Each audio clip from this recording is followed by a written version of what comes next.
Hi, my name is Don Lind, and I'm the project lead for Hartsvaren 4, a new grand strategy war game that's coming out early next year. We're here at the Arsenalen museum, and Christer Holm is going to tell us about some of the vehicles from the period.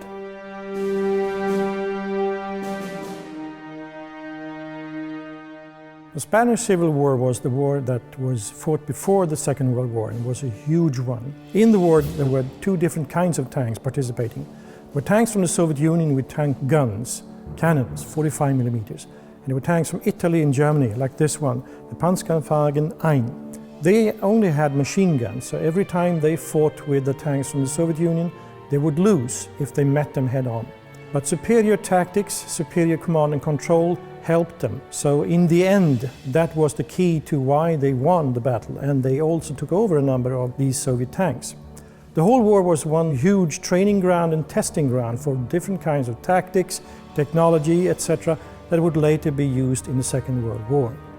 In Hartsvaren 4, the Spanish Civil War has two major points for the player. One is the political side. It's interesting to see the side that you think will benefit you later as an ally win the war, so you might want to support those sides. And there's also the aspect of gaining combat experience by helping them out with material or expeditionary forces. You can use this kind of combat experience after the war in improving your divisional structures as well as improving the arms you have, so you could upgrade your tanks with better guns because you found out that machine guns don't really cut it. If you ask anyone in Russia or Ukraine today about which tank was the best tank of the Second World War, they will always answer T-34. This tank was fantastic when it came in 1940. When the Germans attacked in 1941, they didn't know this one existed. It has great armor and a sloped front, which meant that when the Germans fired tank guns, the shells would bounce off the front. They had a 76mm gun, which at the time was the best tank gun at all.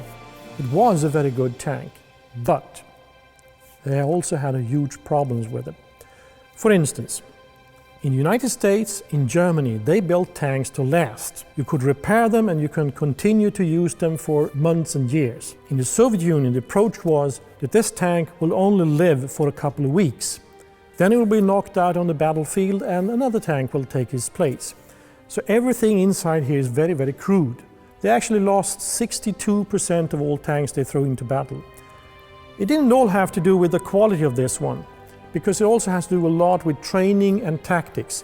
One of the hugest drawbacks of this tank was it had no radio. If you're going to combat in tanks and you have no radio, how will you communicate with the other tanks? By hand signals or flags? This is absolutely hopeless in a combat situation. But the Soviet approach was, as long as we win, we don't care. The Soviet Union had a lot of tank factories already before the Second World War. They had a very good industry and they had the assembly line. The problem they had was that they had to move everything because the Germans advanced through Western Russia and they moved everything to the Urals and beyond. This is the M4 Sherman, the US main battle tank during the Second World War.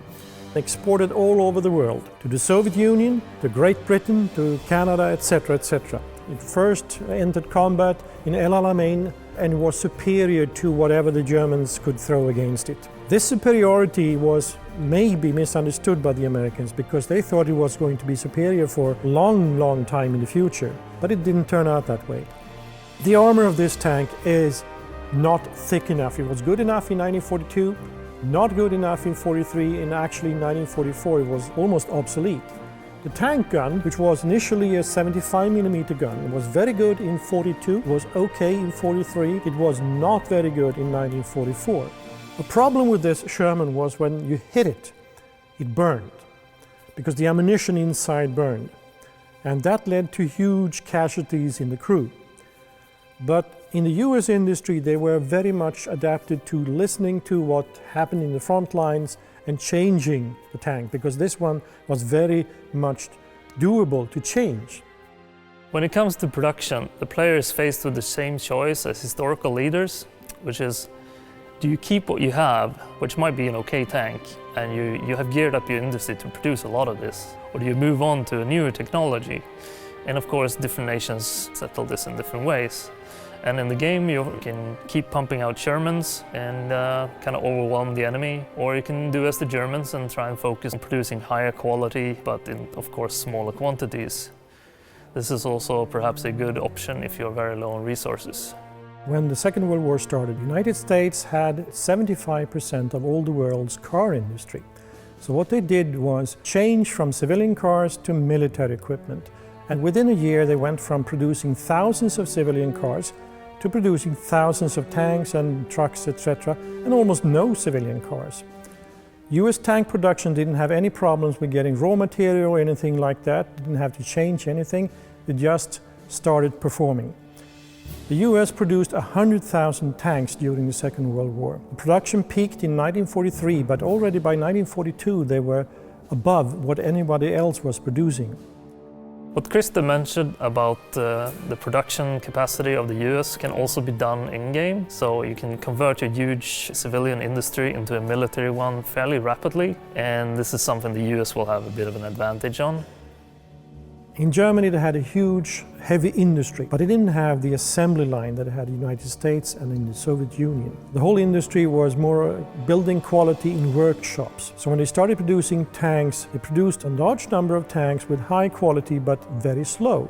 One problem was they didn't mobilize. Germany actually built civilian cars up until 1943. That meant that German tank production did not peak until the second half of 1944, when it was already too late. They had problems with raw material, rubber, certain parts of the armor, and they had problems with wolfram, which is one of the most important parts of building high-quality ammunition. They got it from Portugal and Spain, but when that was cut off, they had not enough to build ammunition for the tanks. So the Germans went out with high-quality tanks with low-quality ammunition that couldn't penetrate on long distances the most heavy Russian tanks that were on the battlefield.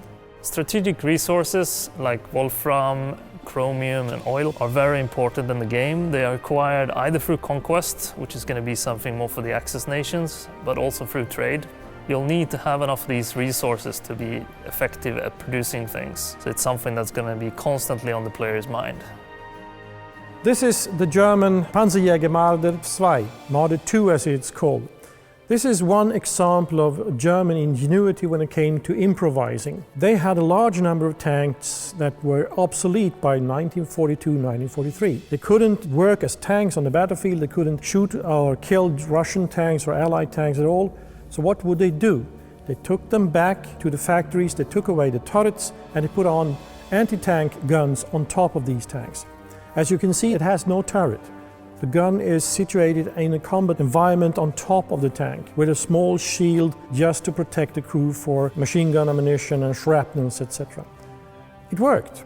Not as a unit that you went into an attack with, but in defense and as a fire brigade, these guys were always there to try to patch up the front line. They built a huge number of these. They used French equipment, they used Czech equipment, they used German equipment. This one is a German Panzerkampfwagen 2 with a German Pak 40 on top of it. An option for nations like the Germans, who lack the production capacity of the US, is to modify older vehicles that might not be up to standard anymore, like for example the Marder 2 that we've seen, so that they can keep it in the fight and still keep it useful without having to completely build a new vehicle. All the countries building tanks had to use a large number of specialized workers. The Soviet Union was the most mobilized country in the world. They had 54% of the workers either as soldiers or working in the armored industry. In Germany, they had a very low number of people because they didn't use a large number of the women they had, and they didn't mobilize until 1943. In the United States, UK and the Soviet Union, they had more workers working for the army than they had soldiers. In Germany it was the opposite. They had more soldiers than workers. Now we heard a lot about tanks, but that's only one aspect of Hearts of Iron. We also have the other branches of the military, such as Navy and Air, which have a huge impact on the game. There's other non-military aspects like diplomacy, politics, espionage that affect a lot. In Hearts of Iron, you're not just tied to what happened historically, but you're free to make your own choices and your own paths. So I'm looking forward to seeing what people come up with in the game.